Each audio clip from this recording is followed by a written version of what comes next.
The front wheel replaced. Got the shifter on there finally. And I got the rear pulley swapped finally. Just got to do the front one.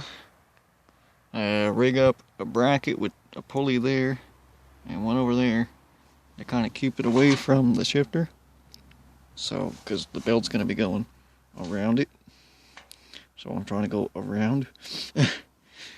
So anyway, that's that.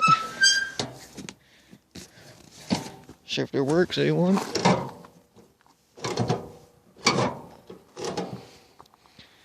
Reverse, neutral. Had to put labels.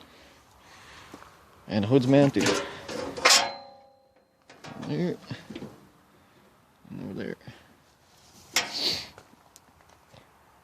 All I gotta do is get a gas tank. This one's a mock-up for now. It'll kind of fit right there, but it leaks. So I need some kind of smaller one. Or a little bit bigger, but somewhere to fit in there.